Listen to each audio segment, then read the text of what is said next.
Let's take a look at Stephanie White. Oh, shit. Locker room cam after our big-time dub against the Mercury. Kelsey Mitchell with the go-ahead basket. Stephanie White, as soon as Kelsey Mitchell hit that go-ahead basket, Stephanie White became erect.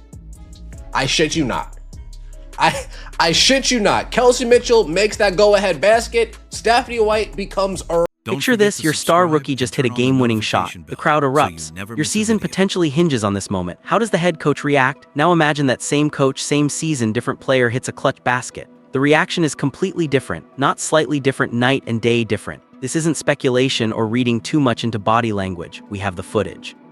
Side-by-side comparisons that reveal something deeply uncomfortable happening within the Indiana Fever organization. Stephanie White's reactions to Kelsey Mitchell versus Sophie Cunningham trolling Alyssa Thomas, trolling the Phoenix Mercury crowd. We have Aaliyah Boston getting in on the troll. We have Stephanie White. This is the real one right here. We have two separate videos. We have the video of Stephanie White speaking about Caitlin Clark, tell a story that goes way beyond basketball strategy. This is about a coach who seems fundamentally at odds with her own team's success, about a culture of micromanagement so suffocating that players can't even celebrate without being corrected, about an organization that might be sabotaging the most marketable player in WNBA history. What you're about to see raises serious questions about leadership jealousy and whether the people running this team actually want Caitlin Clark to succeed. The evidence is damning, and it's all captured on camera. September 2024. Indiana Fever versus Phoenix Mercury. Kelsey Mitchell drills a go-ahead basket late in the game. The camera cuts to the sideline and Stephanie White absolutely loses her mind. She's jumping, screaming, pure unfiltered euphoria radiating from every pore. This isn't just excitement. This is validation. Cunningham had a message for the Mercury fans after the game. Caitlin Clark can't help but smile. Sophie Cunningham pointing at the crowd. Now, during the game, Sophie Cunningham taking free throws, I believe. She was getting booed. They were pointing at her throughout the game. So Sophie Cunningham, after coming up clutch late in the game, she decided to do some pointing of her own. She decided to do some trolling. This is joy. This is a coach who feels genuinely thrilled about what just happened. The locker room footage afterward shows White grinning ear to ear, pumping up the entire team, talking about grit and determination and finding a way to win. The energy is infectious. Everyone feeds off it. This is what coaching passion looks like. Now rewind a few weeks. Caitlin Clark hits a game-winning shot against Washington. Not just any shot, a legitimate game winner from the rookie point guard who's supposed to be the franchise cornerstone. The moment that should define the season. White's reaction? Really good job of finding a way. We started to expand that fist and then we came back together. The tone is clinical, analytical, almost robotic. She sounds like she's reviewing a moderately successful practice drill, not reacting to a clutch playoff race victory. Good shot, CC, good pass. The words exist, but the emotion is complete. This might be the greatest defensive play in WNBA history. Seriously. This might be the greatest play in defense and the defensive play in WNBA history. Kyle Copper goes up for a shot, and Michaela Timson pins this ball to the backboard. Kyle Copper goes up for a shot, and Michaela Timson pins this ball. Absent. No celebration, no genuine excitement, just measured acknowledgement delivered in a voice that suggests mild approval at best. Contrast isn't subtle. These are two game-winning plays separated by a handful of weeks, and the emotional gulf between White's reactions is staggering. One gets euphoria, the other gets a performance review. Fans watching these clips back-to-back immediately noticed something was off. The live chat during these games filled with comments questioning why the coach seemed so much more invested when Clark wasn't the star of the moment. For months, Stephanie White defended her experimental 11-player rotation. She preached about keeping everyone fresh, building depth, making sure the entire roster stayed engaged and ready. Minute restrictions were gospel. Nobody plays too much, everyone contributes. The system matters more than individual performances. This was her philosophy, repeated in press conference after press conference. The depth would be their advantage come playoff time. Then Aaliyah Boston returns from injury and suddenly everything changes. Boston plays 38 minutes against Phoenix. 38. Caitlin Clark has never played 38 minutes in a single WNBA.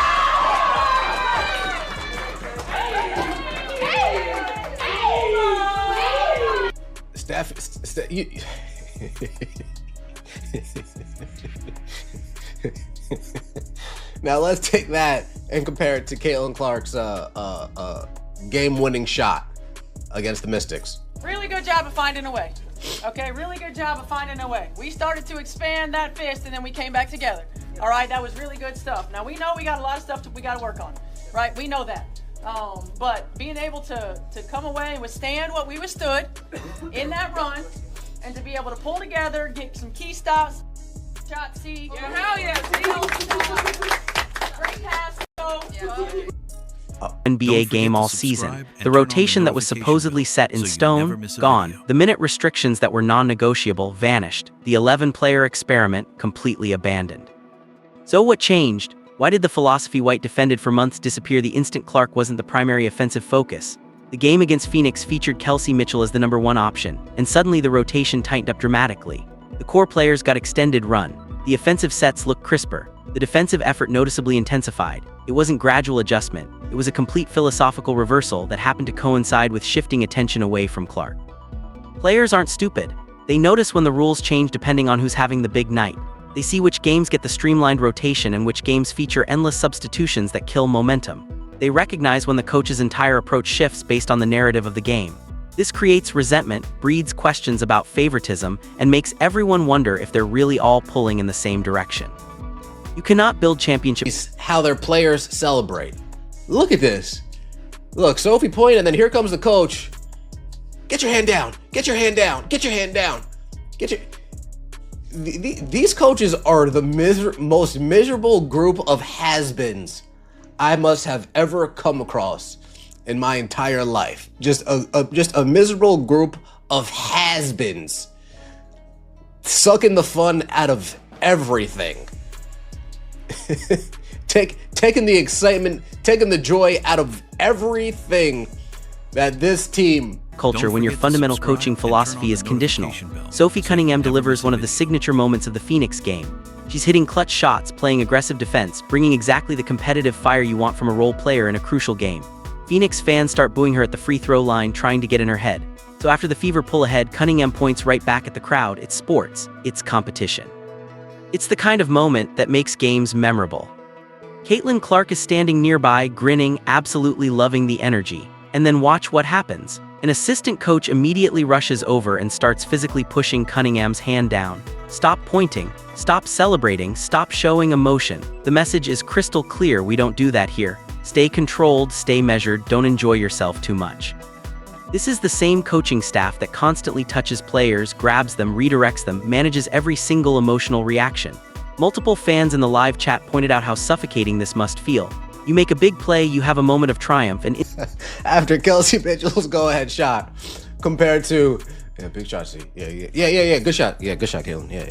Yeah, good shot, good pass, Sophie, good pass, good pass, yeah. Stephanie White doing a fucking backflip, doing a freaking backflip. This is sick. Look at how excited y'all are. Caitlin also won a game and set records, even with AB, and this jealous coach had nothing to say. No emotion, literally no mention of CC. She even turned the team against CC. Damn. Acting like you won the championship after beating one of the worst teams. Unreal. Funny how White always seems to be more excited after wins when... Talk about what's really happening here, because this goes way deeper than one coach's emotional reactions. This is about a systemic... Instantly someone from the staff is there to correct you. The micromanagement is relentless. Players can't even experience joy without intervention. Look at Aaliyah Boston hitting a three-pointer directly in Alyssa Thomas's face. Boston celebrates, talks a little trash, and Thomas wisely keeps walking. If Thomas had turned around and engaged, we'd be watching a completely different video. Thomas has built a reputation as one of the league's most physical and confrontational players. She's been involved in multiple on-court incidents, plays with an edge that frequently crosses into questionable territory. But Boston feels comfortable celebrating because she knows her teammates have her back. For most of the season, this Fever team looked soft. They absorbed hits and didn't respond. They got pushed around and just took it. The Phoenix game felt different. The energy changed. The willingness to compete physically emerged. It conveniently happened in a game where Clark didn't dominate the ball and Mitchell got to be the primary option. Coincidence? Or does this team simply play with more edge when the attention isn't on their biggest star? Kayla Copper goes up for a layup and Michaela Timson pins the ball against the backboard. Not a regular block, she literally catches it against the glass and holds it there. This might genuinely be the greatest defensive play in WNBA history. You see chase down blocks constantly, even in youth basketball. But pinning a ball to the backboard requires a combination of timing, athleticism, and vertical leap that's extraordinarily rare in this league. Timson is in her second year and she's already making plays that veteran defenders dream about. The fact that this could legitimately be the greatest defensive play in league history tells you two things. First, Michaela Timson is a legitimate athletic phenomenon. Second, the WNBA's overall athleticism has been subpar for so long that a second-year player can immediately set the standard. Of course, some old-school fans tried comparing this to a basic chase-down block from Gabby Williams, a routine block from behind that you see in middle school games. The inability to recognize the difference between a standard block and pinning a ball to glass shows how desperate some people are to diminish anything associated with this Fever team. The jealousy runs deep, even when the play has nothing to do with Caitlin Clark. But here's what's interesting. Timson's historic defensive moment happens in the same game where the coaching staff's differential treatment becomes most obvious. The narrative keeps shifting away from Clark. Whether it's Mitchell's offense, Timson's defense, or Boston's extended minutes, everything becomes a way to redirect attention, to make sure the spotlight doesn't stay on the player who's actually driving all this interest. This goes way deeper than isolated incidents or misread body language. This is about a systematic issue within the Indiana Fever organization that's been building since Stephanie White took over in October 2024. White came in with credibility. She coached the Fever before from 2015 to 2016 with decent results. She spent recent years with Connecticut building a defensive identity and developing a specific system. When Indiana hired her back, the expectation was clear. She'd be the perfect coach to maximize Caitlin Clark's talents while building sustainable winning culture.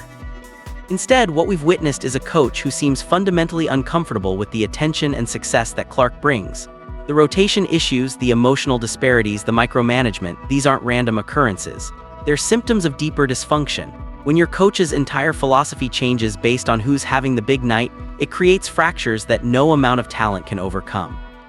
Reports suggest that White comes from old-school WNBA culture where individual stardom was discouraged and team-first mentality meant everyone stays humble. Clark represents a new era where star power drives the league's growth, where individual brilliance attracts fans who have never watched women's basketball before. Maybe White fundamentally disagrees with that direction. Maybe she looks at Clark and sees everything she thinks is wrong with modern basketball: the three-point shooting, the highlight reel passes, the massive media attention, the fans who only care about one player. Or maybe it's simpler. Maybe White just doesn't like Caitlin Clark. Maybe their personalities don't mesh. Maybe this isn't about basketball philosophy at all. Maybe it's just personal. Whatever the reason, the impact is undeniable. This team plays differently depending on who's featured in the offense. The effort level changes, the rotation changes, the coaching staff's emotional investment changes. 5 to 6 years of watching Caitlin Clark play basketball, from Iowa through her rookie WNBA season. She made women's basketball exciting for millions of people who never watched before.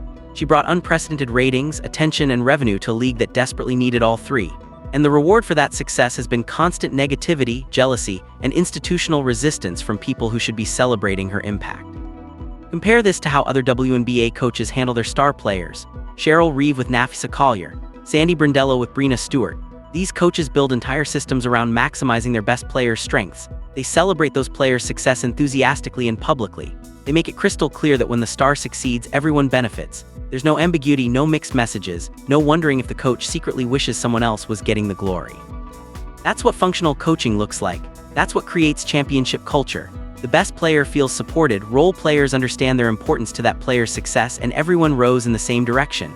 The coach's emotional investment doesn't fluctuate based on who scored the big basket. The philosophy doesn't change depending on the narrative. The celebration is genuine regardless of which player delivered the crucial moment. Caitlin Clark has shown remarkable restraint throughout all of this. She doesn't call out coaches publicly. She doesn't throw teammates under the bus. She doesn't complain about the physical targeting she faces every game or the obvious differential treatment. She maintains composure, gives diplomatic answers in press conferences, tries to be a good teammate even when the situation is clearly dysfunctional. That integrity is admirable, but it also means the problems never get addressed. The people creating the toxic environment never face consequences because Clark won't publicly fight back. She just keeps her head down, keeps producing historic performances, and hopes her play speaks for itself. But talent alone can't overcome organizational dysfunction. At some point, the front office has to acknowledge what everyone watching can plainly see. The Fever's front office has to be seeing this. They're watching the same footage, reading the same fan reactions, hearing the same questions from media members. They know Stephanie White was hired specifically to develop this young core and build a winner around Caitlin Clark. If White is incapable of genuinely celebrating Clark's success, if she's more comfortable when other players are the stars, then she's the wrong coach for this job. It doesn't matter how good her X's and O's are. It doesn't matter how much experience she has. If the coach can't fully embrace the team's best player, can't enthusiastically support the player who's driving all the attention and revenue, then she's fundamentally unsuited for this particular role. You don't hire someone to build around a generational talent and then accept that they're uncomfortable with that talent's success. Rumors suggest that some within the organization recognize the problem but are hesitant to make changes mid-season. There's talk of waiting until after the playoffs to evaluate the coaching situation, of giving White more time to adjust her approach. But every game that passes with this dynamic in place does more damage. Players see everything. They notice which teammates get celebrated and which ones get managed. They hear the difference in the coach's voice when discussing different players. They feel the energy shift depending on who's having the big game.